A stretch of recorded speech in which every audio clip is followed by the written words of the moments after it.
Welcome to the Complete Nonsense Podcast. I want to pre-apologize for anything that we may say that may piss you off or offend you. If it does, please call your friends, tell them to get on, and listen to what these fucking idiots are saying. Comment, hit that subscribe. We want to hear your opinion, but not really. We need the money. Let's begin.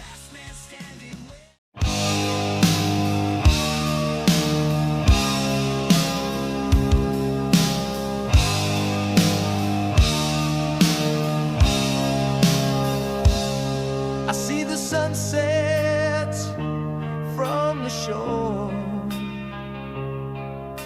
but nothing's as bright as you forevermore.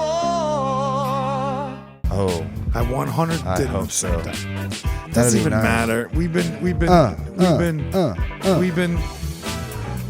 rummaging yeah. through this thing for fucking months now, bro. Nobody's listening anyway. You know what I'm saying? How you feeling today, bro? I've had better. Welcome Back. to episode. We're now at episode. It's like 86, 85, 86, 87. Podcast Land, you tell us. Yeah. Will they though? Will they tell us? I think so. Well, here we are. We We were going to, Skratch has the day off because he had to go to court the other day again because some guy is just harassing him like fucking daily. It's the most ridiculous thing I've ever fucking seen. Evidently, he can't handle the truth. Yeah, I don't even know, bro. I don't even know what I'm watching. It's like a bad episode of fucking like Law and Order. And I don't even watch Law and Order, but I can only imagine that it's just a bad episode. You think you might know the ending? Yeah, you just don't. I was literally on the edge of my seat, because we go there to support our guy. Of course. And, he's like, well, I wouldn't want to talk about it, but I don't give a fuck. Like, it's just weird. Like, this is like a grown guy, like, fucking harassing. Like, why are you harassing the guy? Like, what are you doing, man? The guy that we're talking about seems to be a thorn. Yeah, that's a nice way He's to a put it. terrible thorn. Yeah, it's like Not even a good one. Like, not even good one that you have to really pick out. Yeah. He's just stuck in your side and he won't fucking go away. yeah, it's just weird. The whole thing's weird. I don't Like, even know him. no, you don't even need to know. Like, Yeah, he's a nobody. And I almost want to be like, bro, we're from the same general area. You're embarrassing yourself. Like with all due respect, I don't give a fuck either way with this, but you're chasing. It's like you're chasing around, and they split them all. Bob, I did all this, I did all that, coming from one side and then the other side. Like, we sat there and they just fucking, like, the guy just rambled for. I sat there. I wanted to record it. And I would have posted. I would have done clips on this show for us. That's what we're gonna do. We're gonna start doing some clips. We have to do some clips because I am watching the most fucked up shit that is getting views that is annoying the shit out of me. Like that. If we could have just talked, what all of a sudden was everybody gonna get mad? Oh, this guy, you're an asshole for doing it. Ouch. Ouch. You're a grown man. You're a grown man rambling about how you can't believe what's going on. And then Skratch has got to say, oh, I don't believe what's going on. I mean, it's like fuck, dude. What the fuck? It's like a bad episode of Friends. Like, Yeah. pivot. I can't. Yeah. Oh yeah. Dude, it was terrible. and for all you podcast lands, poor Skratch has been dealing with, and I say poor Skratch, he can handle himself. He's just been dealing with some fucking nonsense from some guy that is just like out of control. He's got like a bad stalker. Yeah, a man stalker. He's a man stalker. He's stalking Like, what are him. you stalking? Why are you stalking? And by the way, does he have a cheeseburger on him? Because that's probably what he wants. Oh, unbelievable! I mean, give the guy a cheeseburger. Yeah, he's stalking. Like, he's stalking. So him. ridiculous. What the fuck, right? So the funny thing was that there was another guy there, right? And this guy came fucking prepared. Now this is another friend. Another guy. This is another. This is a friend. This is a friend of ours. This is one of the allies. It's like I'm just Switzerland, so I'm just sitting there and I'm just like, God, I wish I could record this, right? And then this guy next to me, who's an ally of Skratch, also, this motherfucker pulls out a piece of paper. We're gonna have him on the show. He's a super cool guy. Yeah. And he just pulls out paper. He's got dates. He's got Of this guy? Of this guy. He's got dates. He's got time boosts. He's been in the situation where he's been around this shit going on. Again, where Skratch is being harassed. So he had fucking dates. He had times. He had fucking where they were. And I'm just like, this is fantastic. It's always the same place, though, right? No, it's like where was he this day? On the corner on the side. Yeah, pretty much. On the side of the street. Pretty much. Traveling down Daytona. God, it's just unfucking believable. And then so ridiculous. It's so ridiculous. It's like it's fucking ridiculous, dude. Yeah. You gotta see it. Like, you gotta see it to believe it. That's how ridiculous it is. I've seen videos. It makes no sense. None. It makes no sense. No sense. One of the best lines I'm going to say that one of the best lines I heard, which I really wanted to stand up. I wanted to stand up. Anybody who knows me, you all know that I love to talk. This is the greatest thing in the world. God, I love to stand up. Like, I want the spotlight at all times. And there was this scene where this guy, I'm saying a scene because it's a fucking scene. It's been a scene. If this is a show, you wouldn't change the channel. You would want to see the shit. You want to see how it ends, right? He's the one on the other side clicking it back. Oh yeah. You can. I wouldn't change the channel. I would throw the batteries away. I want to see. I want to be there every fucking time. Oh my god. So this guy is standing up and he's trying to convince this judge to do what he wants him to do, right? I'm not getting the logistics of this scenario. That's their deal, right? Skratch wants to say he can say it, but he's just trying to convince the judge, right? He has a great track record to do so. He's losing. Unfortunately, I mean, I want to talk to the guy and be like, bro, just leave the guy alone. Let it go, guy. Go do your life. You're wasting. Like his guardian angel. Yeah, go do your life, man. I feel bad for the guy. Like, I feel I bad get because it. he's He so can't fucking shake him. ridiculous. He can't shake him, right? And Skratch is, oh God, I'm like, dude, he's living in your head rent free. But he would live in anybody's head if you had a stalker at 50 years old and he was 50, you had a 50-year-old stalking a 50-year-old, and we're talking about it'd be in your head too. Yeah. Like, you and I would be, me personally, I'd be knocking on the guy's door. All right, we're done. What are we doing here? What are we doing? And this is today. Yeah, we're done. We're fucking done. Over. Right? This conversation's over, right? That's how I would be playing it out. So there's one instance in the show where this guy is like trying to convince this judge, and he says to the judge, where I'm from, you can't get like an order of protection against a man to man. I want to stand the fuck up. I want to stand up and say, you, my friend, are misinformed. Could you imagine you're in New York, Connecticut, Chicago, anywhere up north there, right? And you're chasing me around and you're trying to kill me, right? And I go to a courthouse or I go to cops and I say, I need this guy to stop chasing me. I want order of protection, right? In essence, right? That's what you'd get, right? And they said no. You're a grown man. You can handle yourself. I was like, what the fuck did he just say? He gives him a fucking fine and he issues Skratch a safe word. Yeah. Like, stop. Papa nickel. Monkey balls. It's so dude. So I dealt with that. Then I'm sucked into this where we I got to see it through, just for Skratch's sake. I got to see it through. Skratch is a good guy.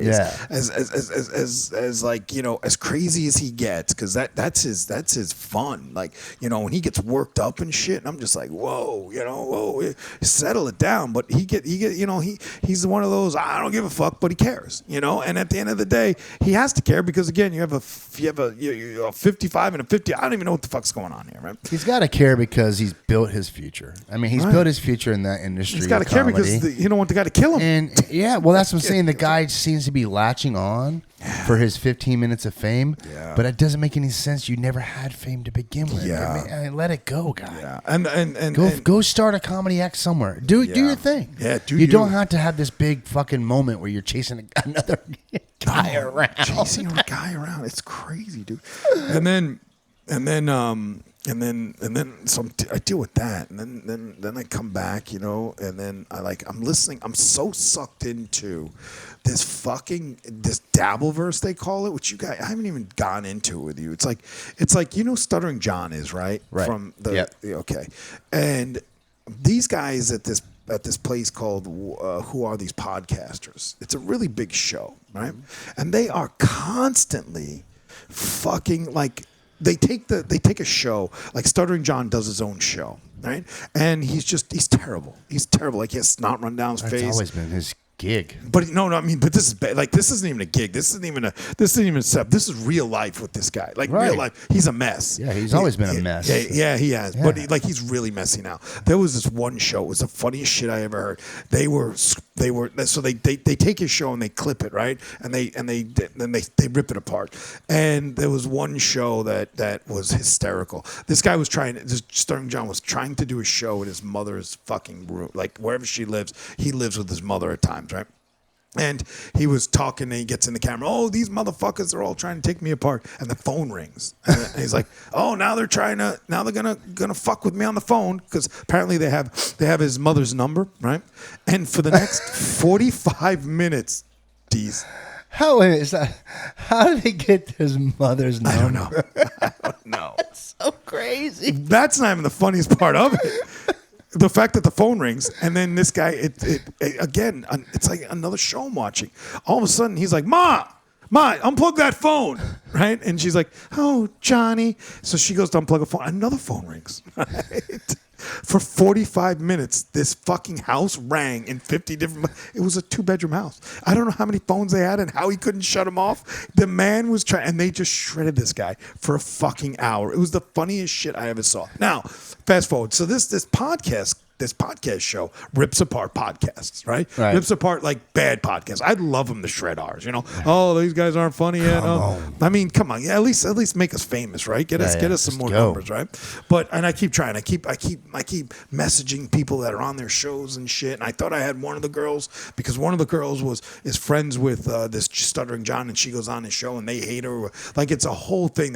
Kevin Brennan, you know, these are all old comedians. Kevin Brennan, Rich Voss, all these guys that were from New York doing like the Howard Stern show and the Opie and Anthony show. They're all over the place and they're all like doing podcasts and they're all battling each other. It's the most insane shit. So every morning I listen to this nonsense, right?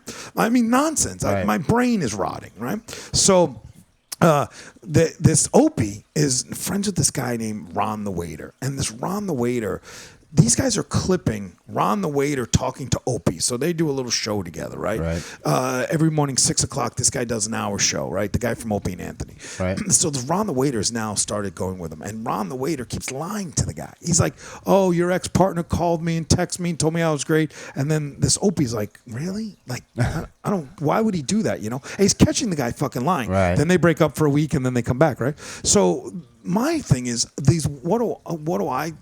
podcaster guys, who are these podcasters? They could do such a great job with like focusing on the right things that the fact that this Ron the Waiter is just fucking flat out lying. He's lying the whole time. Like he's saying this guy DM'd him. This Anthony Cumia, who's way bigger than these guys. He's still working and shit. He's not looking for some fucking idiot in Queens who lives in a basement apartment and DMing him. So they're all like, he's like, but the podcast is like focusing on the wrong shit. I want to call him to the show and be like, let us come on.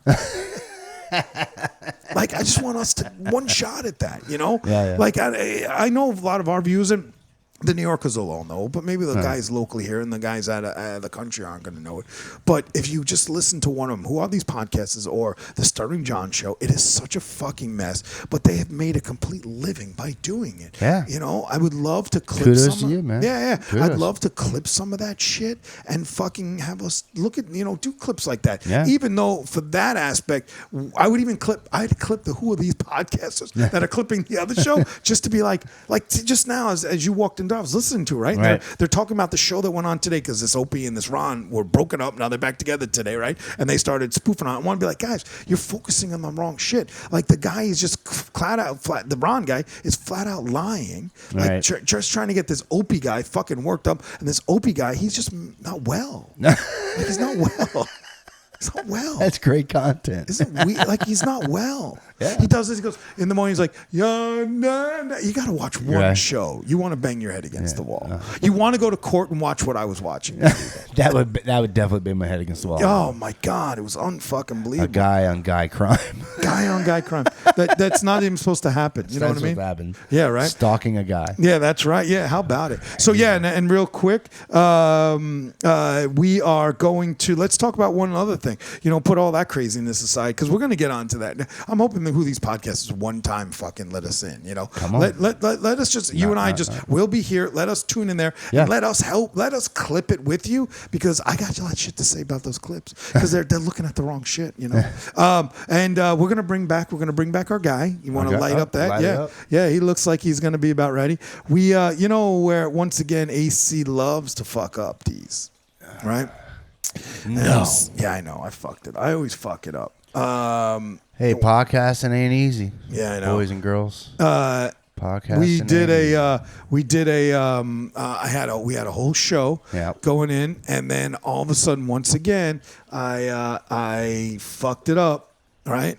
Give me a sec. I fucked it up and didn't do the. I didn't record, so we did a whole show again. Yeah. Didn't record. Well, that was Does that also, aggravate you? You know, but we moved around for the first time, and we had another epic show that, you know, again, it was so epic. But, you know, that's the pivotal moments of what we deal with and finding out, you know, our craft, man. I mean, we're building this show. Yeah. And things happen. Does We it had drive cameras you- go out. We had things go on. We still rock it. I know. That's good. And we're back. That doesn't drive me nuts that I Oh, it drives me nuts. It 100% drives me nuts. all right, pipe him in. So without further ado, we're going to try this again. We're going to bring in our friend, all right? We're going to bring in Bashar Hutto. Maybe. Maybe. There you go. Hold on. Let's hear it for Bashar. Our guy. Bashar Hey. Hutto, right? Am I saying that right again, buddy? Nice. We're not hearing him in our headphones. We got to go to the other side. Hold on. Let me change this over here. Hold on, Bashar. Talk now. Can you hear us? Can you hear us? I can hear you. There it There is. it is. Right. Why can't we ever fucking do it once? I don't know, but we owe this guy Jesus, the we right do. thing to do. Yeah, don't we though? We need to go on an apology tour right Oh now. my God. Let's hear it for him. Let's hear it Our again. guy. Our guy. We're gonna tell you a little bit about this real quick. We had this gentleman on with us a couple of weeks ago. We did a fantastic show. Hour, 15 minutes. A lot of content. Once again, I fucked it up. It happens. You know what happened, Bashar? I'm gonna tell you what. Before we even get into it, you know what happened? This guy, right? You knew we wanted you, right? I've been chasing you for he's how been long? chasing, You, and so everybody knows Bashar Hutto, right? As I say last name correct? Is that Yep. Hutto? From Vandal the Band, bringing Vandal the back Band. the 1980s rock. And this guy's got some pipes, bro. Oh, he's got some pipes. He's got some pipes. He's got some pipes For sure. And we covered everything. We did. And then after we were having a Meatloaf tribute guy. I don't know if you've seen that show. If you get a chance, check it out. It was a couple weeks ago, right? So I'm a big Meatloaf guy. I'm super stoked about Meatloaf. And I got Dees over here telling me, did you download the music? Did you download the interview with Bashar? And I said, yeah, you downloaded it, didn't you, bro? Didn't you? And I said, man, we got a lot of shows on this SD card. Clicked it up, fucking threw them all away. The Codio was cutting out, and then I deleted them all by fucking accident. So here you are. It's all right. Well, we're back. We're back.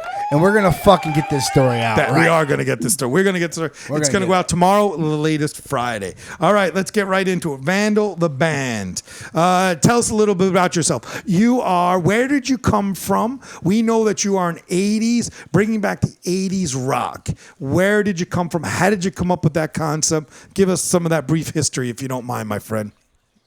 Oh yeah, well, like before I said, I come out of Laredo, Texas. Grew up with a mixed background and everything. My dad really loved Ozzy, so I grew up around Ozzy, Def Leppard. I'm a little bit younger than to know most of the 80s, but I grew up in some of the 80s. That sound has got a unique flair to my ear. It gives me like a home feeling. So today's music just don't got that same soul, as they say. Like Bob Seger said, today's music ain't got that same soul. That's a big statement that still rings true to this day. And I know he was singing about it even back then. So with my dad's music, that's what comes home to me. I could never get into the newer stuff after about 95. So being a cover band for years, for doing stuff like Motley Crue and Poison, as a break off, why not do my own music instead of singing everybody else's music, and just to bring something back more uh, homely feeling, but also, I was thinking the other day, we were talking about big hair bands. I'm a little too old for that. So I coined it big beard bands. That's what we can call ourselves today, right? That's phenomenal. So when you're saying you were a cover band, when you were doing the cover bands, when you start out in music, you're a guitar player and a singer, correct? Yep. So when you start out the cover bands, when you were covering Motley Crue and Poison, were you going up into like Bon Jovi and Striper and Motley? You said Motley Crue, but were you doing all Rat and all of 80s stuff, or were you concentrating on, like you said, Motley Crue and what was it, and Poison? Well, if it would have been up to me, it'd have been strictly a Poison cover band, because I was just dead overhead with Bret Michaels as a wannabe as a teenager for some reason. But other band members, we liked it all, from Dawkins, Motley Crue, Striper, Guns N' Roses even. Rat, of course, you mentioned that one. We was doing covers for pretty much any of those guys. Even, how was it go? Tough It, what is it? Enough is Enough? Oh I don't know yeah, if you guys, yeah, of Yeah, course. yeah. those guys, and what was the guy that he does Always Jovi now, but he had his own band. We covered some of his songs before too. The guy who's with Bon Jovi. Are you talking Richie Sambora?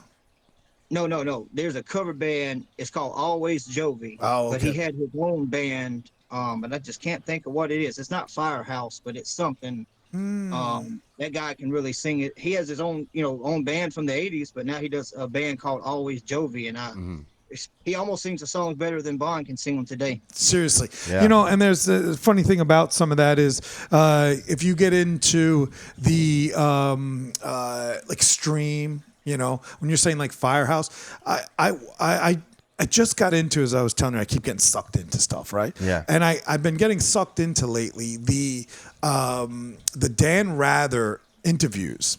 So Dan Rather did a big interview with Meatloaf right before he passed. He did a big interview with Steve Perry, which I found very interesting. Steve Perry, and I kind of got to believe it, right? Why would he lie about it? And I like I say, I agree, because being in that era, they were one of the first bands that actually coined a rock band that coined the power ballad. And I thought Journey, I was like, that's pretty fucking cool. Makes sense. Yeah. Because if you really think back to there in the 70s, like they were late 70s, right? They were trying to be a jazz fusion band. Yeah. And then Steve Perry came along because they had to change their whole system. And that's when he came along, and he was with them 10 years. And, Open Arms and that was like literally, when did we know power ballads before that? Yeah. And then, because that was early 80s, right? And then all of a sudden, late 80s, early 90s, when you have all that Rat and Poison and Extreme and Firehouse, they all did power ballads. Mm-hmm. Yeah. What do you like to sing better? Do you like to sing the power ballads better, or do you like to sing just the rock? It depends on what mood I'm in. I like to do a power ballad, but sometimes I just like to go out and jam. And with a power ballad, you can't just jam, because if you do, you'll get exhausted real quick. So you got to kind of learn how to delay your voice with it. So if I'm just jamming, I don't have to put so much wind into it. But those power ballads, man, you have to be ready. You have to, everybody thinks you wake up one day and you can sing like that, but it doesn't work that way. And the people that do sing that way, if they don't, try to warm up and keep practice every day, you're not going to do those power ballads. Or you can attempt to do them. It doesn't sound like crazy. I'll be honest with you, man. I listen to him, and there's not a lot of people that can do that sound. That sounds very hard to find. I mean, you can get on the mic and just rock it out, but that feel that he gives you, and if you, again, Vandal the Band, he gives you that feel back in the 80s, 100%. You listen to this guy talk. Yeah. And you listen to Bashar talk, right? We had him. Now we've done twice. We have done twice. I'll fucking bring him back. I'll bring him back once every 6 months, right? But you hear the way he talks? Yeah. I'm gonna play a clip of it. Yeah. He don't fucking sound like that singing At all. It's amazing. It's amazing yeah. how you are able to change your voice. Yeah. Like, I understand that. What's that? Kind of like Ozzy, right? So when Ozzy would do an interview, it's like, hey. Then he would sing a song, and you could hear every word he was saying. Yeah. Yeah, dude. But I don't know if I wouldn't. No, that's a Not that bad, right? Right.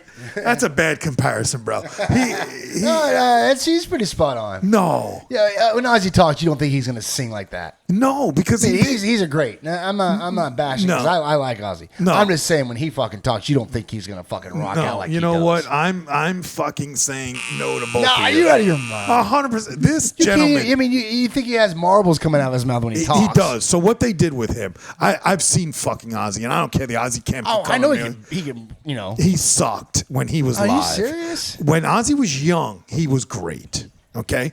When he got older, I'm not even talking where he was before he died. Okay. I'm talking give him the last 15, 20 years.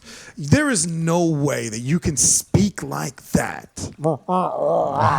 You can't. Right. You know they tracked him. You know, and this isn't. I'm an Ozzy guy. I'm an Ozzy fan. I love Ozzy. I've seen the guy 5 times. When he was younger, back in the day, in the '80s, Blizzard of Oz and shit, he sounded fantastic. He was singing.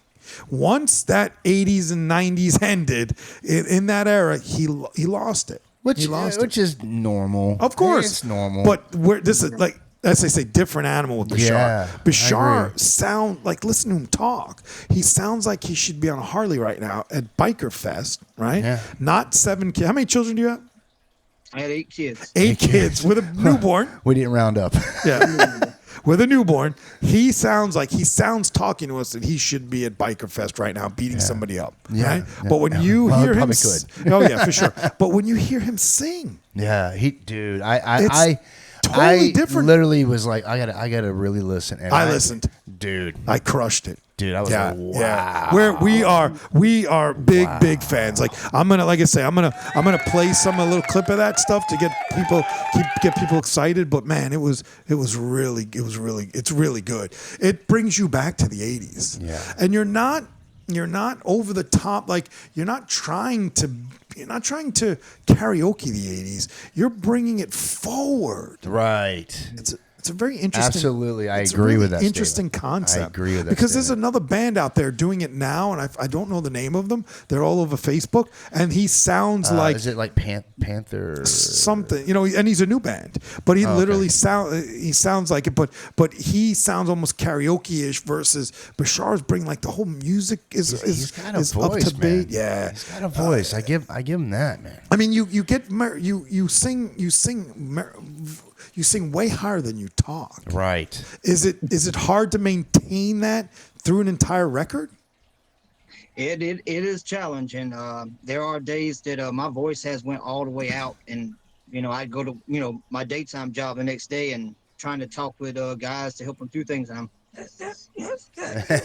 and I had nothing left, and I'd have to talk slow and low, or no words would come out. And I've had it bad enough where I would have to use my cell phone and type out the message and be like, "Hey, this is what you need to do because I can't talk." Do you? So right now you're writing your own music, correct? Yep. In Vandal the Band, you're no longer a cover band. You're not doing any of that stuff. You're doing your own stuff. You guys are touring. I know you're starting your tour. I know the album comes out. Is it April 30th? April 30th. And it's Correct. called Topic, correct? No, I don't know why the distribution place put Topic. It should have been Wrong Side of Town. Well, I knew which is Wrong Side of the Town's the first single. Oh, so the band, the album, because they did do that. Everywhere you say it says coming out April 30th, because I knew you gave us the song, which we love the song, right? Yeah, great song. But you it's saying that the band, they're calling the album Topic. You might want to check that. Yeah, I told him, I said, why every time we release something with, and we use a company called TuneCore to help it be discoverable, but they don't have a lot of room for customization. It's kind of like Topic, and they do that for everybody that uses them. So I may have to try to see if they'll let me change it, or I may look into using a different company the next time. Yeah, or you even change it yourself. So you released that. You're mixing, mastering. You're doing everything yourself. Pretty much, yeah. On top of 8 children, and then your I'm sure your beautiful wife is probably taking most of the children duties also. You said you have a day job. What do you do during the day? Well, believe it or not, during the day, I'm a cable technician supervisor. Cable technician supervisor. Oh, and then we will not forget, because we'll go into it. So the first single is The Wrong Side of Town, which again, let me see if I Which can. he wrote. He wrote yeah. absolutely. Better have written it. Yeah, I'm just saying, like he doesn't just do covers. He don't do covers at all anymore. Yeah, as I'm saying, like he writes his own songs. Yeah. He don't do covers. Right? It's good. No more covers on the album. There's no more covers, right? No more covers. Yeah. more covers. Even though covers aren't bad. Look what Shinedown did with Leonard Skinner's. Yeah, absolutely. Some of it's pretty terrible though. I've done so much cover. Not only did I do hair bands, I did a lot of grunge cover in another band years ago too, where it was. I wanted to play more Alice in Chains stuff, and the guys that were over the band's like, we need you to do all of Nirvana's covers. We need all their albums, and I had to learn songs that most people don't even know exist by Nirvana that never got airplayed on the radio unless you're a hardcore Nirvana fan. You don't know a lot of the songs. And I'm like, yeah, I never was a super big fan of Kurt.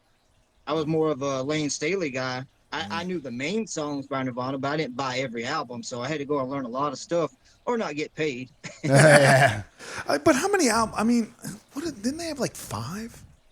I think it's 4 or 5. Yeah, and there wasn't. Look, I'm with you. You have taste for music. You don't have taste for music. I'm a rock guy. I'm a rock guy. Started with Black Sabbath, all that. I know you're a rock guy. Clearly you are, Bashar. And at the end of the day, like Nirvana was okay. They had some major hits. Well, in the grunge era, they were the kings. Well, like, they changed they changed the landscape a little bit because people were tired of the 80s rock. But at the end of the day, it wasn't like they weren't. I just don't think. Me personally, I don't think it was. Yeah, I would take a Metallica all day over a. Yeah, but they were the Kurt Cobain. They were different, man. They were different. Teen Spirit came out, and that was the biggest fucking hit, right? Because nobody heard that. And that's when the grunge kind of started. What kind of made everybody look in was like the younger people was like, oh, we're tired of the older people with the hair bands and all this stuff. This is something totally different. Yeah, right. I think Metallica was still getting out of the underground, and their sellout era had just come through, as they call it. I didn't consider it a sellout era. The Black Album to me was like the best album. So I know a lot of people would disagree with me because they like, Kill 'Em All, and they didn't like when the Black Album came, but yeah, and I'm with you. Black Album and Justice for All. Come on, and then you take it right around that time. Take Queensryche, Operation Mindcrime. The whole thing told a story from first to last, and Jeff Tate could sing his fucking heart out, right? Yeah. My number one band outside of hair metal. I always like Jet City Woman, and that was the main track by them. And then when I got older, I started learning about all these other ones, Empire and all these other songs. I'm like, God, why didn't he play all these on the radio? They were way better than Jet City Woman. Oh yeah, Empire was one of their greatest songs in terms of after that. But if you listen to Operation Mindcrime, the album from start to finish, it's a story about a woman who was she was a nun and became a prostitute because she was drugged up and she was forced into this. It was about trafficking.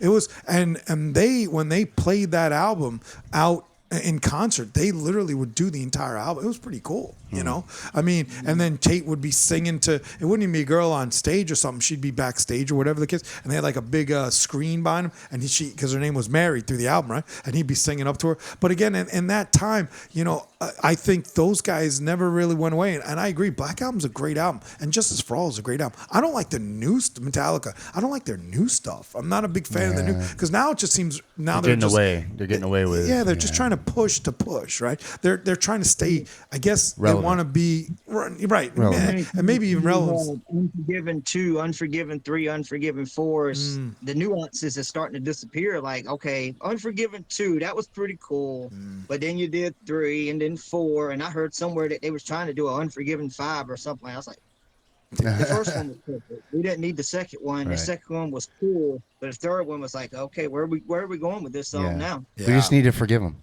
Yeah, just together.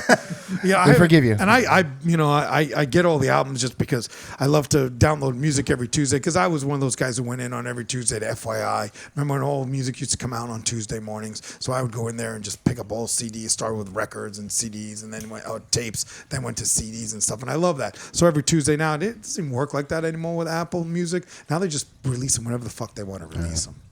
Yeah. It's unfortunate. That was the fun of it, digging through the albums and getting your fingers all dirty from the plastic and shit. That was a lot of fun. But yeah, I agree. I mean, moving into it. So that's why it's so it's exciting. And it's not even about nostalgic it's a nostalgic a bit for us. As you know, the 80s musicians, 80s rock people who enjoyed the music, but it's kind of like, you know, you're putting it out there to a whole new generation.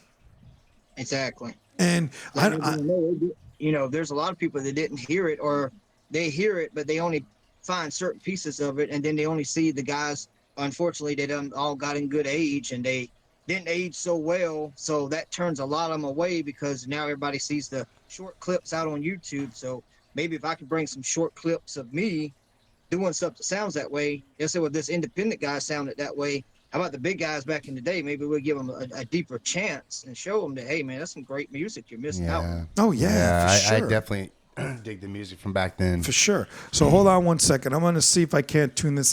This would be really cool. This is why those podcasts I was just talking about, they'll tear us up, right? They'll be like, oh, they don't know what the fuck they're doing. But we don't know. I'm better. We're just funnier. So I know, isn't that terrible? Maybe you don't know. I don't know, bro. I don't know. But let's see if we can hear this. Let's see if we can get some of this going. Can you hear that? I do. My headphones? How about that?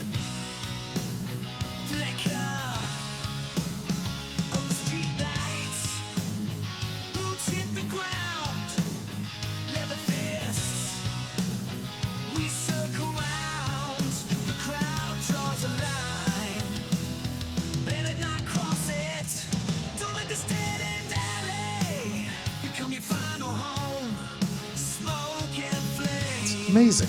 It is. Absolutely amazing. If you don't mind, I'm going to put this down behind us a little bit. Give us the inspiration to this song, Bashar. Well, the inspiration, I think we kind of hit on it last time about the city of Laredo, where I was originally from. There's a spot out there called No Man's Land. You hadn't really crossed the border, even though there's Nuevo Laredo, the twin city in Mexico. You can get to a certain area where you think you've already crossed the border. You get to a spot where you know you're not welcome, and people throw rocks at your cars, they throw glass bottles at your cars.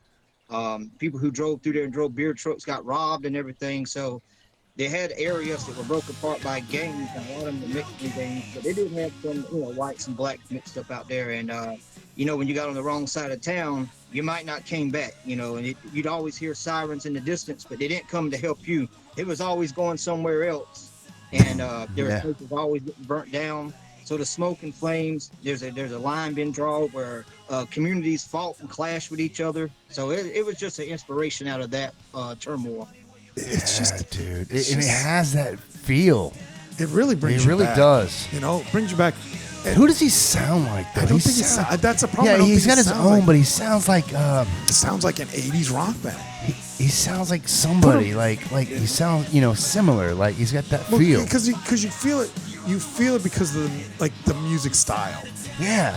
But if you put the genre together, they were all very close to each other in terms of where the songs that they were putting. Yeah. But yeah, I mean, you could hear Bon Jovi in it. You could hear any of them. You hear 80s rock. Yeah, listen to that. Yeah. Something that just came out back then that you missed, right? Yeah, dude.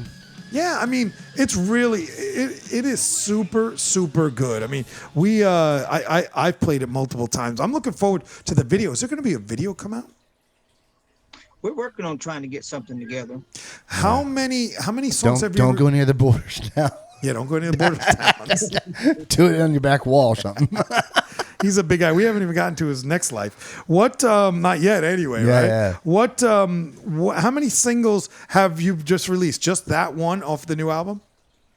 Yeah, just that one off the new album. I think we're planning on doing maybe 2 more, and then we're just going to try to hold back on the rest of it. But we'll see how much we can put out between now and April 30th without making it too clustered, because I had a lady, I think I told you about the lady that wanted to do some help pushing this stuff commercial, and her ideal is if you put all of the album out in a bunch of singles, by the time it's supposed to be released, you done push too many things for people's attention.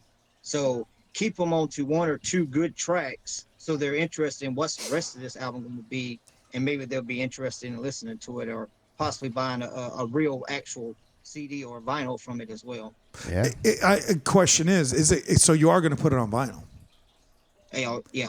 What is the website? And I know you're going to give us all that information, but what is the website? Because I know I'm personally going to buy a vinyl. I'm a vinyl collector. I guess you call it vinyl collectors, but it's not. It's coming back. It's been back. You No, know what yeah, I mean? but it's growing. Right, but so you don't really a collector. You just buy it. You buy Now, vinyl. yeah, well, you know. the younger generation is just, but The younger generation looks at it as like nostalgic, but right. it's You guys are buying it.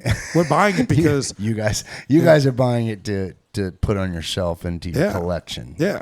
They're just buying it to get through it. Oh, gotcha. Yeah, that's how I feel about it. Yeah, because I mean, vinyls come back, so it's not like it's a commodity. But again, my point is that I want it in vinyl, so I'll message you and I'll buy it in my vinyl, and then for sure I want it for the collection because I'm looking forward to hearing the whole album.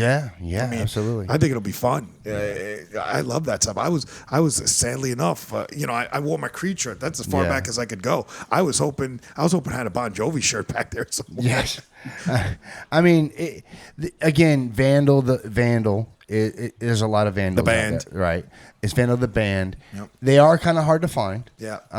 But we're gonna get you all that information so you can go right to it. And once you get there, you're gonna see a slew of his stuff, and you're gonna be amazed. I really truly believe that. Yeah, I think once the album's out, it's going to be easier because you know what gets messy is the YouTube, because YouTube is giving you way too many, as you know. I mean, I'm sure you know your own stuff already. It's just giving you so many different variations of your name. Not Right. even Vandal the Band. Just we put in Vandal the Band. It gives you so many different variations. So many things come up, but when you say, what was that song called? You gave us something of the Rose. Yeah, what was the Rose song you gave us? Oh, you talking about the probably was Undying Love. Undying Love. That's what it was. Undying Love, and it takes you straight to his page. Yeah. So yeah, when I got to his page, I was like, wow. You should be able to put the name of the page, Vandal The Band. Yeah. I and agree. There, but it gives you stuff that doesn't even have the band written with it. It's Vandal this or these people vandalized that or Right. Yeah. And music. Totally agree with that. It's Love, and it'll come right up. Yeah, and it did. Undying Love. Vandal, Undying Love, right? Vandal the Band, Undying Love. That was another one. I saw it was just another good song. Is that that's not on the new album though, right? That was on my first album. Okay, what was the name of the first album? First album was named Vandalized. Vandalized. Cheap, but we wanted to kind of keep with the name Vandal, getting vandalized, so Yeah, that's fine. Did you and that's on Spotify, right? How did I not see that? Is that on Spotify already? it's on Spotify and YouTube. What's that other thing? Jenga or Junga? Is it on Apple Music? It's on Apple Music. All Yeah. right, iHeartRadio. I'm gonna download it today. Vandalize by Vandal the Band. Okay, and again, how long have you been playing music? How long have you been playing music? Did you say? Off and on since I was about 14, but I've played the guitar since I was about 5. 5 years old. And what kind of piece band is it? What's that? Well, how many piece band are you? Normally we're about 4 people. Four we do people? have 2 other people that come in and out to interchange. So the main people are my sister Tasha, and then my wife. She plays bass a lot of times. Right, and your son played for a bit too, didn't you say? Yep. Is he no longer with the band? Nah, he's I got him working in the cable field, so he doesn't have a whole lot of time anymore. He's trying to climb the ranks of becoming management and stuff. So I hear you. I hear you. and he's got a kid of his own now. So I think his girlfriend, they don't give him a lot of time to go and practice and play like you need to. Yeah, but how hard of a conversation is that to fire your own son out of the band? You get free cable. Your son's gonna be really upset when. Well, the thing with him is that he knows the door is open. Anytime he's ready to play, he can come and play. All right, good. Because if you were my father and you, all of a sudden the thing sold, went platinum and shit. I'm I'd in be the band. pissed. Yeah, I'd be pissed. I'm in the band. I'd be like, hey, look, pops, I know you got 7 others, right? when they were all standing with the check, I just jump in the picture. Oh yeah, fuck Yeah, that. man, that was Yeah, it. especially We your did it. mom. We Your did mom's it. in there. We You know, did it. your mom is aunt, and all of a sudden, Yeah, we did it. I'm here. Yeah, Yeah, yeah. you might want to not drink if he gives you iced tea and shit. If the band makes it like super huge platinum record, you don't want to drink the iced tea, man. Why is it so sweet and shit? You know? Yeah, because I'd be like, hold the fuck on, Hold the pops. fuck You know, on, we had a yeah. contract. What's that? I said, did you put antifreeze in this, boy? Yeah. He is he your oldest? Yeah, I do have one older than him that passed away. Oh, I'm Oh, sorry. sorry to hear that. Yeah, we're Bashar, we are in a club that nobody should be in. I had a 33-year-old daughter that passed away also. It's just a club we shouldn't be in, you know. Yeah. Supposed to outlive them, but you know, they surround us, that's for sure, right? Do the other children musically inclined? Most of them, they like to mess around with instruments. One of my younger daughters is trying to learn piano right now. Nice. Oh, okay. Any singers? Like, is the little girls and boys trying to emulate dad and sing? My 14-year-old, she's trying to sing. Nice. Nice. And then your wife plays the bass, correct? You said? Yeah. But now, even with the children, you're going to release this album. Are you guys going to start a tour? I think we talked about it. You're going to do a small one, right? Yep. Yeah, we're gonna do a small one. We actually just got finished with a small 2-month tour that was over December and January, where we were doing Florida, Alabama, Georgia, Tennessee, North Carolina, and South Carolina. But we want to try to go north and go like North Carolina, Virginia, Massachusetts, and going up to New York. But we're just waiting to see these dates are supposed to set up with these. It's kind of weird on the independent music scene because you can go about it 3 ways. You can sit it and wait to see if somebody wants you to come. You can call all the bars and every little place that hey guys, you want to pay for someone to come and sing? And they're like, why do we want to pay you? You can come sing for free and we'll throw quarters at you or something. Or you can have an agent to try to book places that are looking for musicians to play in venues. And that's what we're trying now because we used this lady and she got us, I want to say there were 30 dates within these 2 months. That's fantastic. Yeah, dude. I mean, a lot of them weren't like the biggest thing ever, like 300 people at this one, 5 at this one. We had the big one down with Acid Bath down in Florida where there was a couple thousand people there, so that was like the highlight. Yeah. Your synopsis of the woman that's helping you, she's doing what you needed to do. Then it sounds like. Yeah. So would it be easier, or I know a lot of bands, and we talked about it a little bit before because I was managing the singers and bands back in the day, right, for a bit, which I still consider, because if my girl pops, I'm fucking, are you out of your mind? I'm his son. I become that guy. Hold on a minute, I helped. Wouldn't it almost be a little easier to hop on to a tour that's already going? I know a lot of tours, if you're the initial opener, you don't make anything, right? Some of them you have to pay to be on the tour, and then the second as an opening act, you do make a little bit of money, and then as the headliner. So would it be easier to jump onto one of those, or are you trying to? Are you guys? I'm assuming you must have been the headliner in those in the tour that you just did. We were the headliner for all of them except for 2 of them with Acid Bath, where Acid Bath was the headliner, and we made our most money with them because they're pretty. They might not be as big today, and they're not well known, but in that type of community of music, they're pretty big. But it was one crazy matchup because my music isn't like their music. They had a country singer there, they had a blues guy there that was playing, and they had a magic show. What? Yeah. So did the magic show start? That clearly started the show. the magic show started. Now it was a guy and a girl, and I cannot remember their names, but they were pretty cool people. I thought they were full of themselves because they were like in the back was like they're like the biggest thing ever, like David Copperfield type, and they went with some basic stuff, the handkerchief in the hand and make it disappear, some coin things. Yeah, that's a tough act to follow, bro. I began to know little tricks, and I was like, okay, well now I can say I went after and they were dressed up like clowns too. That was part of their magic stuff. two clowns. One was supposed to be a mime clown and then a regular clown. So they had the binky nose and all that. I was like, now I'm gonna go play a rock song after that, and then have the acoustic guitar country singing after me, then a blues guy, and then this real thrash death metal twisted up acid bath. And I was like, well, I guess I'm getting paid, so who cares? Exactly. That's a show. I know that we get copyrights they don't strike us, which is great, but they copyright us, and we're okay with that. Yeah. But I'm gonna give you a taste of acid bath because you don't know who acid bath is. Okay. I'm gonna give you just a little taste of it. Okay. Do I need a coat? Dude, you need.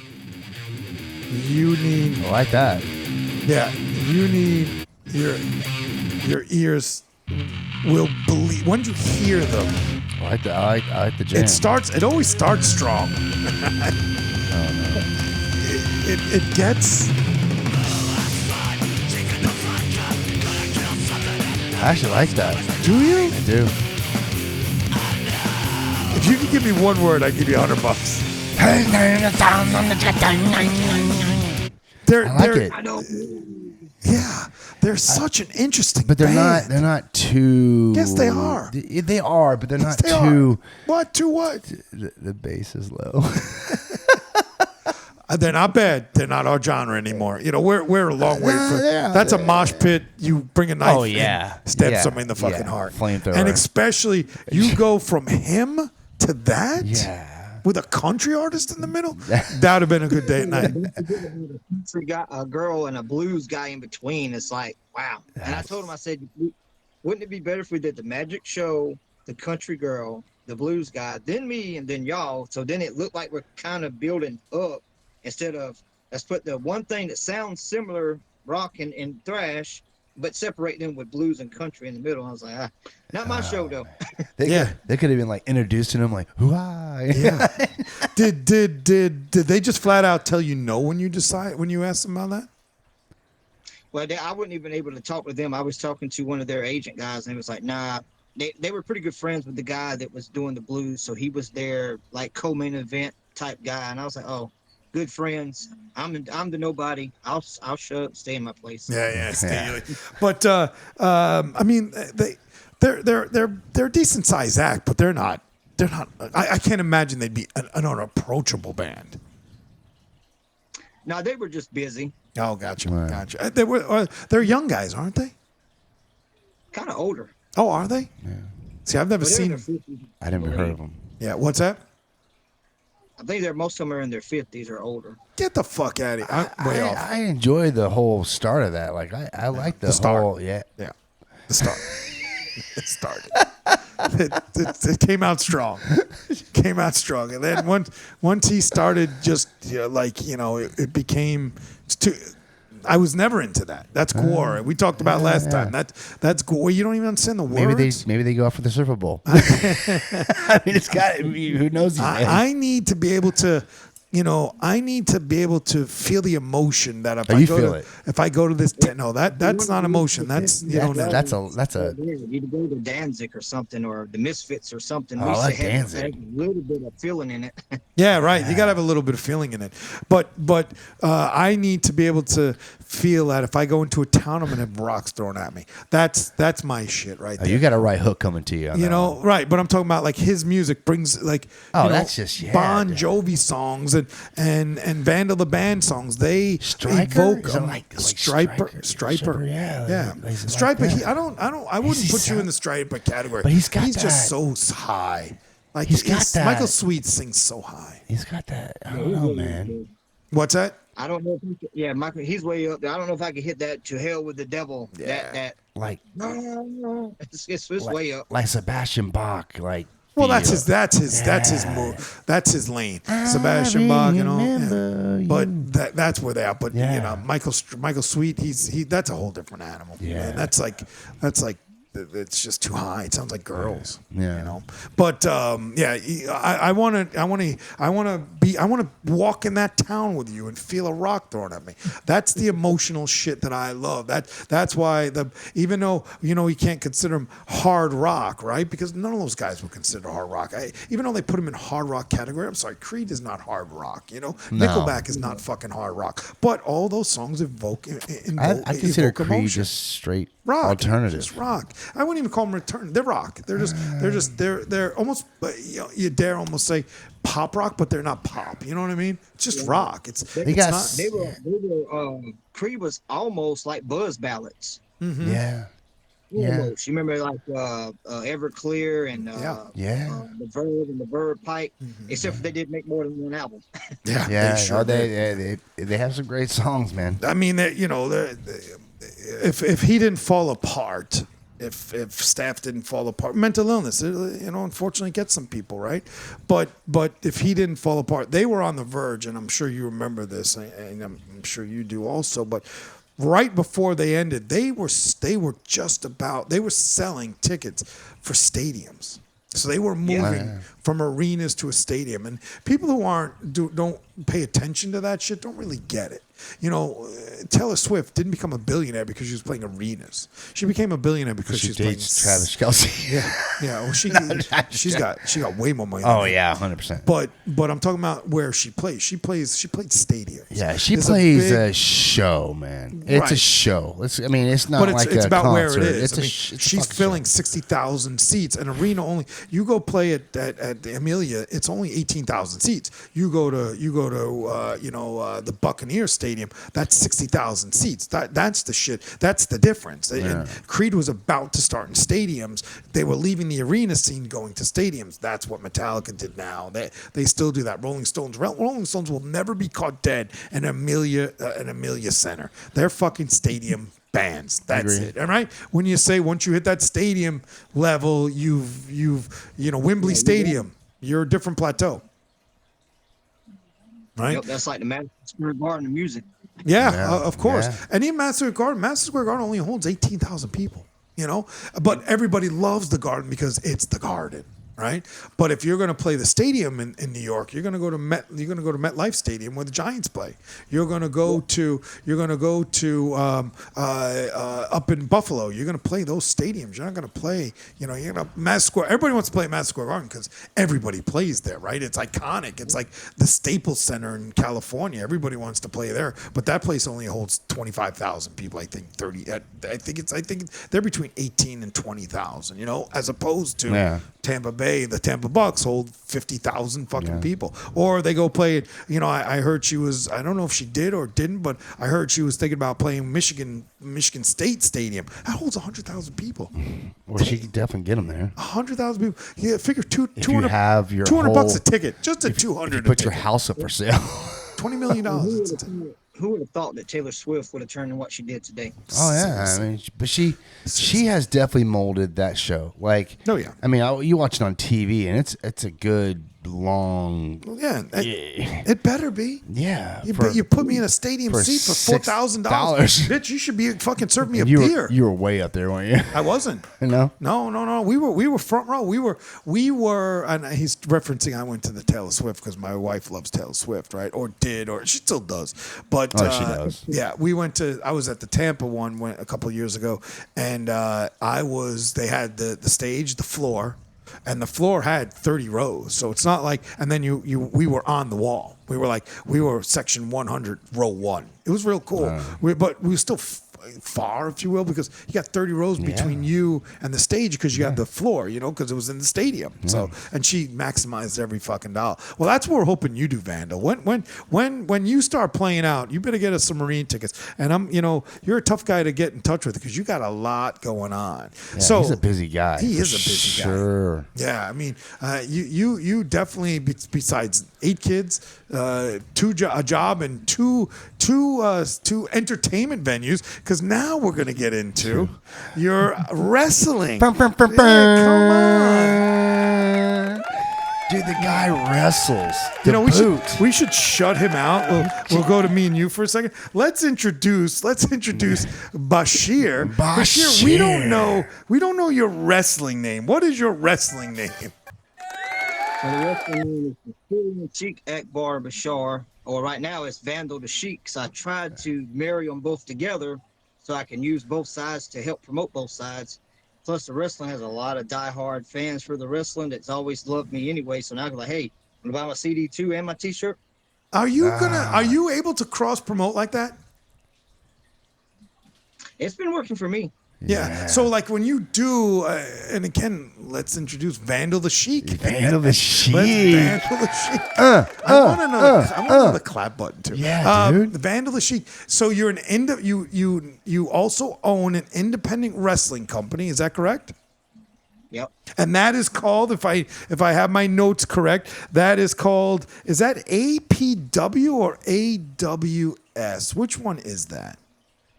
The one that I own is AWS. AWS. And what does that stand for? It stands for the Alternative Wrestling Showcase. The alternative. So when do you have time to wrestle? It has its moments where I almost feel like I need to cancel some of the shows, but I'm such a diehard competitor to go do. You know, if I give somebody my word, I'm gonna be there, so I don't cancel. But it has its moments where like, how am I gonna make this trip? I just got back from a trip the day before to do a short musical thing for a wedding. Did a 6-hour ride, and now I'm back home and getting up the next day to do another 7 or 8 hour ride to go do a wrestling show. Sometimes I just want to go home and go to sleep.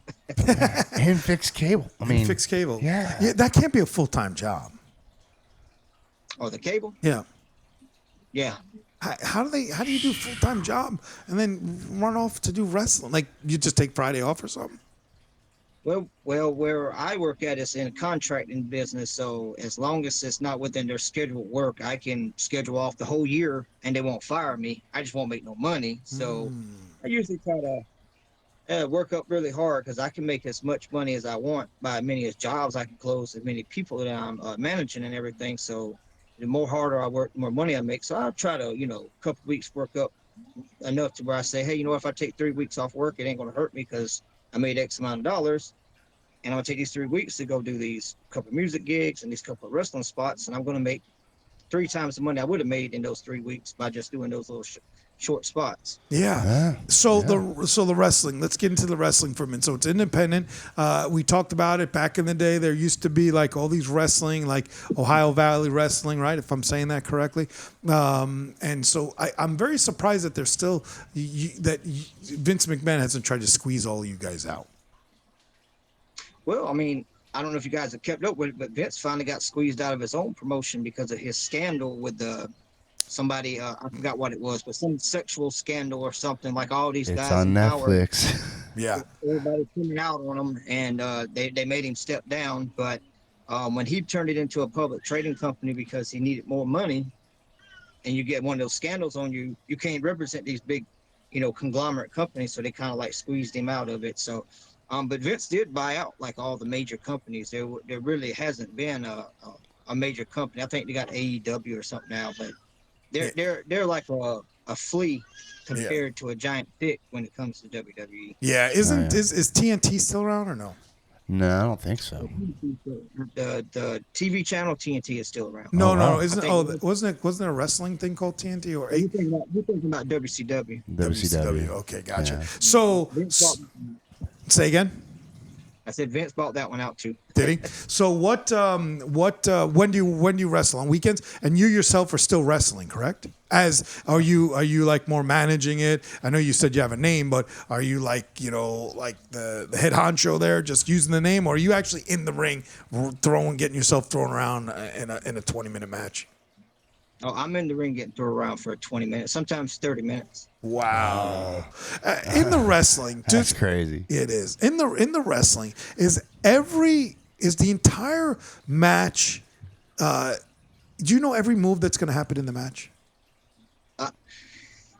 Unfortunately, I wish, I know a lot of people think they know how it works. I wish that you could plan that whole 30 minutes out, move by move, and then have a guy remember it. Now, what some people do, they try to give a basis of, hey, we're going to do these few things, then you do what you do. We're going to do this little thing and then do what you do. And then they get out there and they forget it. So what we do is we do a classical way of keeping up.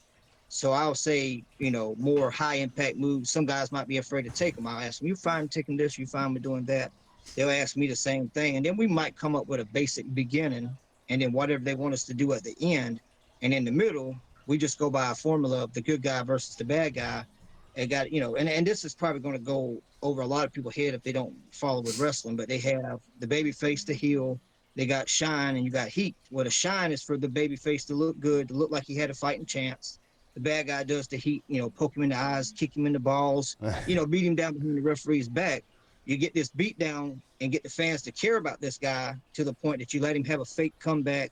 He hits you with whatever he wants, and you're just trained to just be ready to take whatever. Unfortunately, a lot of people that get into independent wrestling isn't trained fully or correctly, or they go and train for a couple of days and, now they're a wrestler, and they go and work places and they get hurt when they didn't actually fully train for it. So you'll see a lot of bad independent wrestling versus, a lot of good. There are good companies out there, but there's not a lot of good wrestlers out there. Is this like an open mic where guys just show up like out of nowhere? Or they have to be with the company?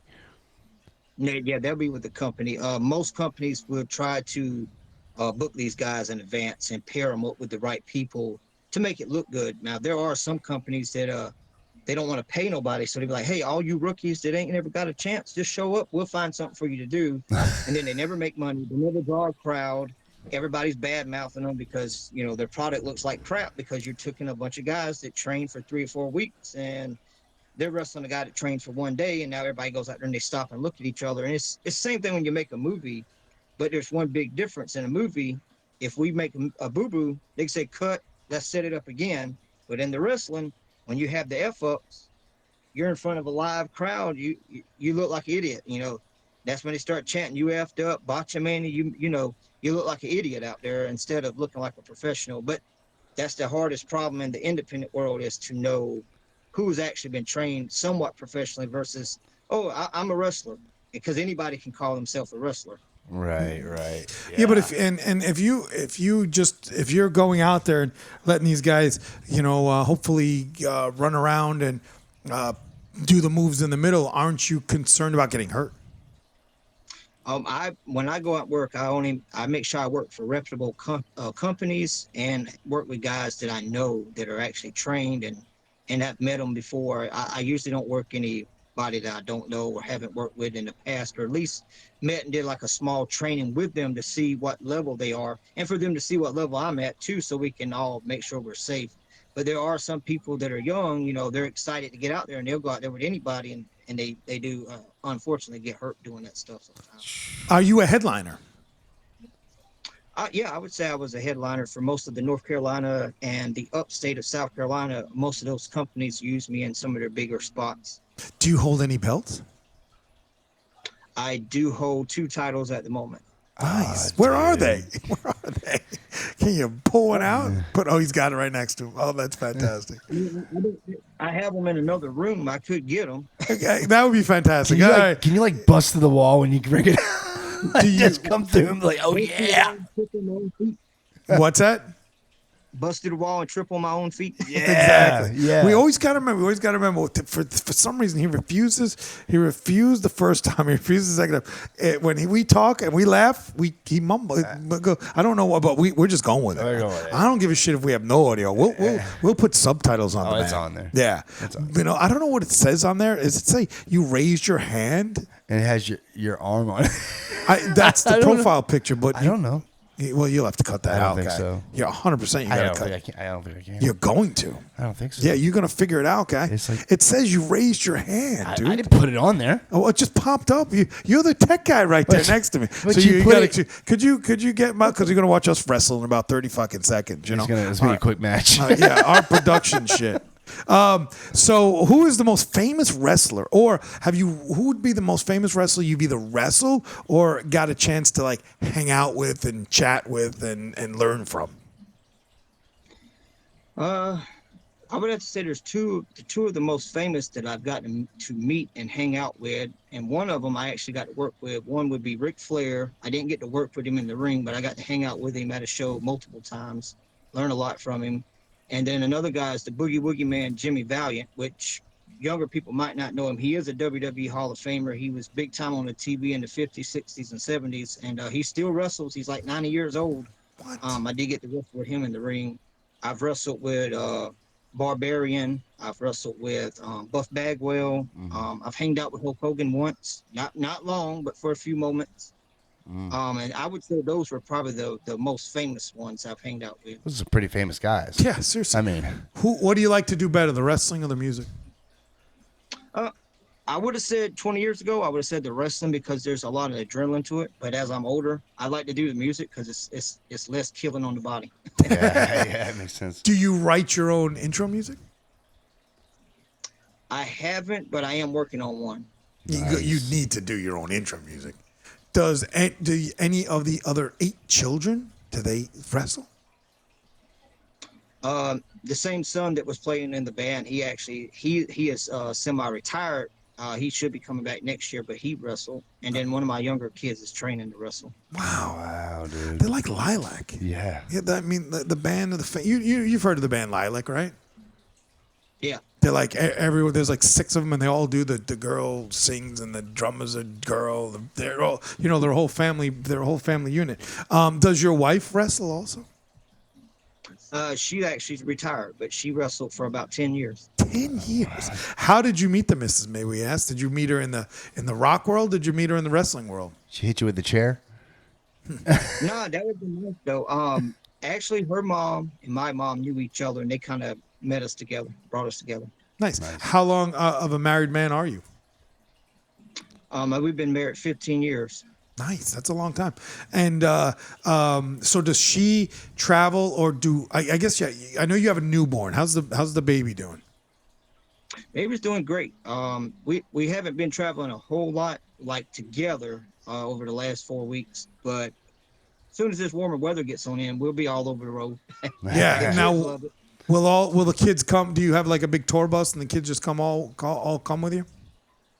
We sometimes rent a little bus and everybody goes, and sometimes I'll just go by myself. And if it's not more than a couple weeks, then I'll go and knock it out by myself. But if it's something more than a month or two, then you don't want to be away from your family that long. Things happen if you leave everybody at home alone, unattended. Things happen. Yeah. Especially 8 of them. Well, there can't be 8. I know you said you have the older kids. How many are actually in the house still? 5 at least? 5. Yeah, that's a lot of kids in that. Yeah. And are they all under like 16 years old, 18 years old? Yeah, the oldest is 14. Then a 10-year-old, 6-year-old, a 4-year-old, and then the newborn. Yeah, they'll tear that shit up. They will tear it. Yeah, they'll tear this place apart. They will tear it apart. All those guitars behind you will be in pieces. Until the Sheik gets home. There won't be nothing left to them. You probably don't even let them. You probably have those things so high they can't even get near them, can they? Yeah, I actually have like a lot more of them that it's a little lower grade for them to play with, and there's probably multiple. I could probably bring out 10 more of them that's just sitting over here on the wall. Wow. Jeez. Do you how many guitars do you own? I think I have 18 regular electric guitars and 6 bass, and I think I got 4 regular acoustic and 1 electric acoustic. Wow, that's a lot of money invested. That's music, man. Yeah. Do you record right in the room that you're in? Yep. That's where I recorded the new album. Most of it was recorded in this room. Oh, really? So did you? I know you said you have the band and stuff. Does the band come and play, or are you playing all the instruments on the record and then just having them play live for you? A lot of it's me playing, but some of them will come over and we'll just record it as a separate track. We'll record a bass line and then we'll engineer it in, and then record in, a drum line and engineer it in. A lot of time with the drums, they're recorded at a whole different location. My sister, she'll do it at her house sometimes in the basement, and she'll, put a headset on and she'll listen to the music and play the drums, do it and record it. And then, if it sounds good enough, we'll use it. If not, we'll try again.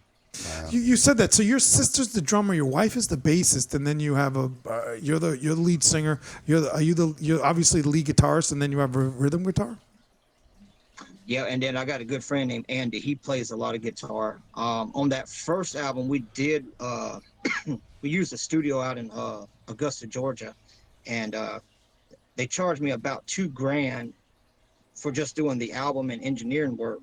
And the guy was using computer software just like the one I got, but I didn't know it at the time that I could get that same software. And then I needed a lot of musical instruments done, but I just didn't know who all to bring at once and how to do it. And it kind of overwhelmed me. And they were like, "Oh yeah, man, we got these in-house musicians. They work by the hour. You know, this guy takes $100 an hour. This guy's 50 an hour, and da da da da da." And we put together a whole ensemble. And after it was all over and said, to get those 12 tracks out, it was close to $5,000. And I was like, "That's the bill? Gosh!" And then I found out, I could get the same software that they were using for like $200 and buy a few more different types of equipment and do it myself. Seriously, isn't everything criminal? Right. I mean, everything that they try and. I was talking to a young lady today, and I mean, I respect it. That's what you charge. But we were talking about a website, and she was like 6,000. I said, yes. I was like, I almost fainted. Yeah.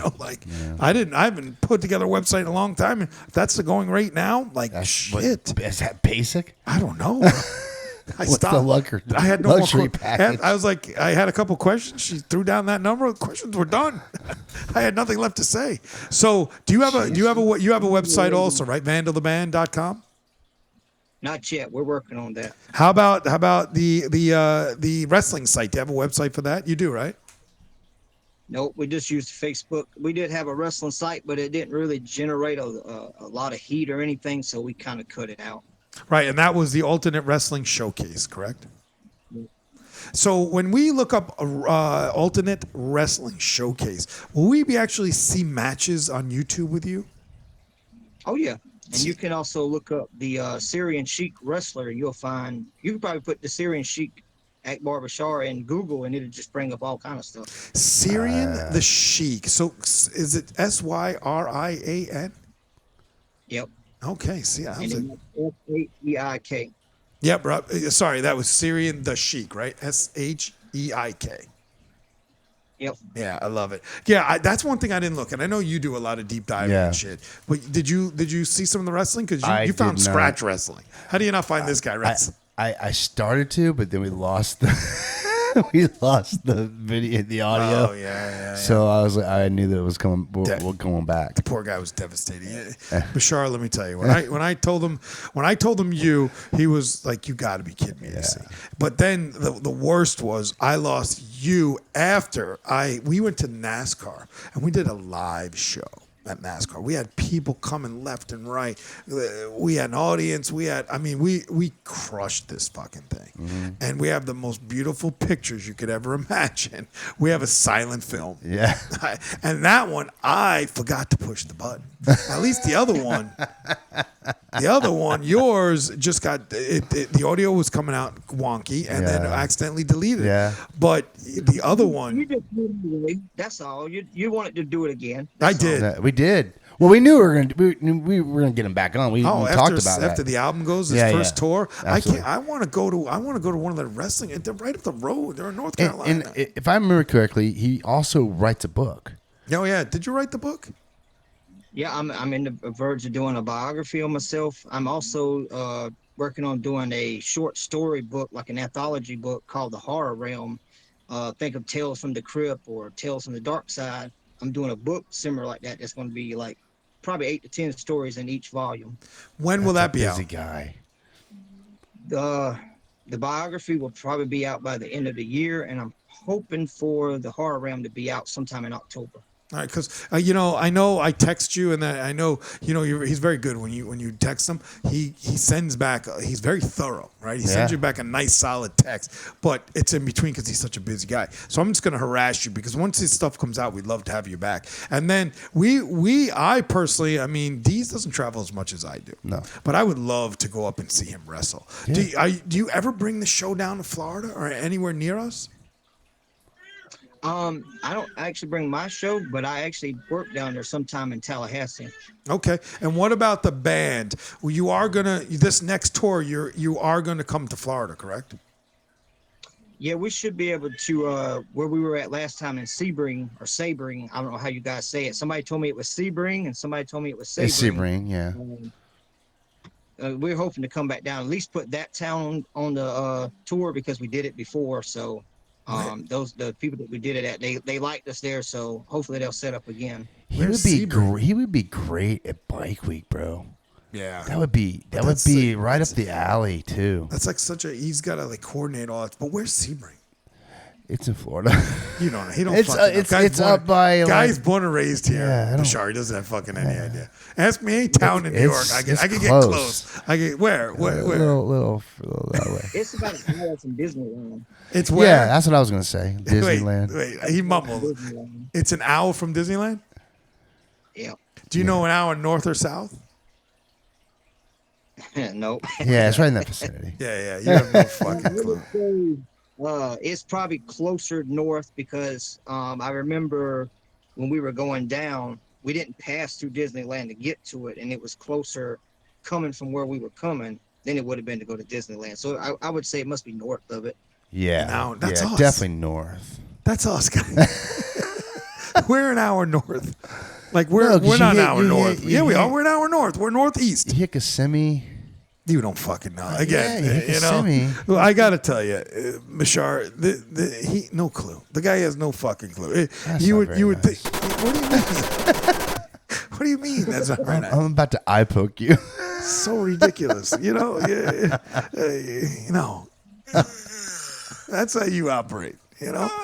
All right. So when the tour starts, you have to give us the dates because we will post it. Yeah. We're going to put together this website. I don't know that I'm going to do a $6,000 website, but I'm going to put it together. No, we're not. Yeah. I'm going to put together a website where, all my guests will be able to put all their stuff on, upcoming events, things that you do, promotions, all that. And, we'll get that going. Yeah. Well, we want to thank you because we know, we know you're a busy guy. We know you have, you got all those kids. Is there anything that we missed that you would like to inform us about or tell us or give us your last thoughts, my friend?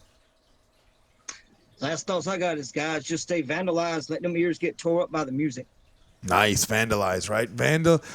I'm gonna put it. You all right? If I play us out in it, right? Instead of playing us out in our normal stuff, we're gonna play it out in this one. Let me see. See this one. Now this said the topic, but is this the new one? This is the new album, isn't it? Yeah.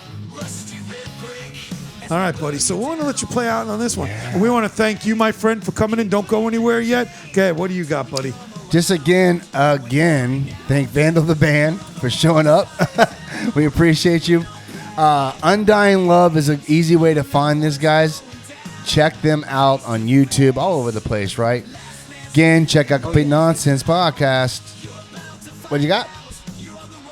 I was like, yep, everywhere. Everywhere. Check them out. Vandal the Band, Complete Nonsense Podcast. Like, comment, and subscribe. Leave your review, baby. Grab a brew. Cheers. All right, we love it. And I want to say, once again, we thank you for coming on. We thank you for putting up with our insanity and coming back, because most people would just be like, what the fuck just happened to you? You know, I did a full hour with you and all of a sudden you're going to be that bad? How bad could you possibly be? But we appreciate you coming on. We're rooting for you. Also, do not forget to check out the Alternate Wrestling Showcase. You got to go see Syrian the Sheik, correct? Yep. Syrian the Sheik, right? Yep. And we definitely got to let that play out, right? And then we got Vandal the Band, The Wrong Side of Town. Wrong side of town. Right? Everywhere. And April 30th, that comes out April 30th. And like I say, you know what I always say, Dees, once again, you're the man. I don't know how you put up with our insanity. And with that, I say AC out.